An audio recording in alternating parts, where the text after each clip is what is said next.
Right now, trouble for TikTok. Colorado AGs just signed on to a multi-state investigation into the app and its impact on the mental health of kids and teens.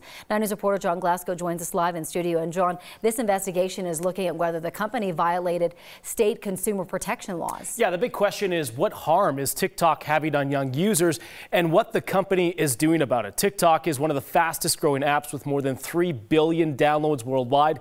So this investigation will also look at how the app is boosting engagement. Colorado Attorney General Phil Weiser says TikTok is obligated to manage its platform fairly and responsibly. Facebook faced a similar investigation last year after a whistleblower leaked internal documents. Those showed the company knew some teenage users of Instagram felt worse about themselves and their body images after using the app. Yet Instagram continued to target young users. 9 states have joined the investigation, including California and Florida. Now, TikTok generated an estimated $4 billion in revenue just last year, 142% increase year on year. So during the State of the Union address this week, President Biden urged regulatory protections for youth online, saying we must hold social media accountable for the national experiment they're conducting on our children for profit. In the 2023 budget, the White House is proposing $5 million for research on social media's impact on mental health. So, John, has TikTok responded at all to this investigation? Well, they have not specifically responded to this investigation, but the company says it limits features by age and provides tools and resources to parents. So take a look here. Up on their website, TikTok has several guides like these with support and resources for eating disorders, bullying, and sexual assault and self-harm. They also have what they call a well-being guide with tips for talking about mental health. The question is it going to be enough to meet state consumer protection laws? And we're going to soon find out. All right, we'll see what happens. John, thank you. You're welcome.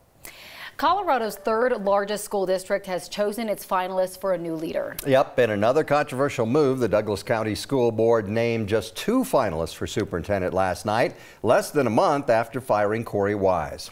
The board has selected Danny Windsor and Aaron Kane from 15 candidates. Kane is the presumed favorite among the conservative school board directors. The conservative board president reached out to Kane before firing Wise, and we're told that a rally against Kane is planned this morning in Castle Rock ahead of the school board meeting. Kane was once interim superintendent for Douglas County. She currently leads the charter school American Academy. She's extremely conservative. She has advocated allowing charter schools to arm the teachers and to opt out of equity and public health policies.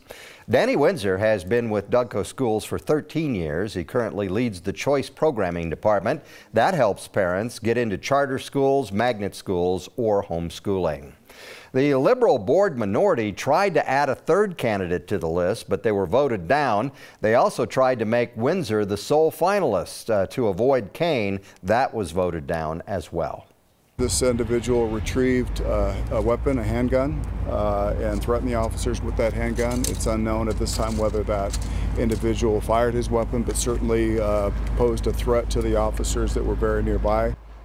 Denver police found and shot the man that Arvada police say shot a food delivery driver last weekend. Police say the suspect threatened them with a gun. It happened around 3 yesterday afternoon at Colorado and Yale in the University Hills area. Arvada police tracked and found him and asked DPD for assistance. The suspect is now in critical condition. A woman with the suspect at the time was not injured. The officers were all also okay.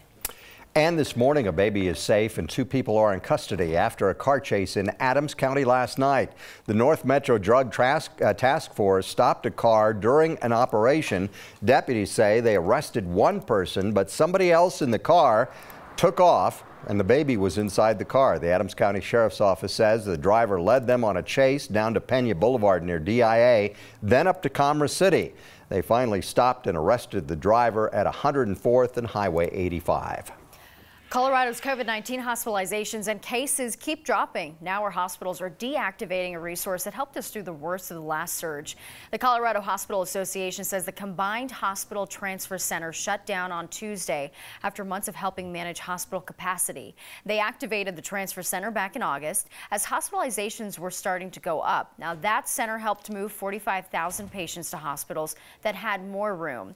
Our positivity rate is the lowest it's been since July. 3 3.8% of COVID-19 tests in the state have come back positive over the last 7 days. That is great news.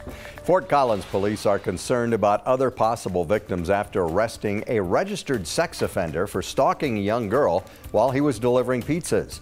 Police say Chris Warren first tried to approach the girl while delivering Domino's pizza. After multiple visits, eventually he tried to get in the door. He was not able to. Warren is also facing a sexual assault charge for a separate incident involving another adult. If you have any information or concerns, call the police. And a former Loveland police officer charged with assaulting a 73-year-old woman with dementia has pleaded guilty to a lesser charge. Austin Hopp went from facing 32 years in prison to facing 8 with the plea deal yesterday. Hopp arrested Karen Gardner in June of 2020, dislocating her shoulder and breaking a bone in her arm.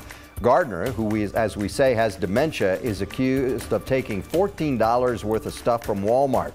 Sentencing for Hopp is set for May 5th. Until then, he'll remain free on $20,000 bond.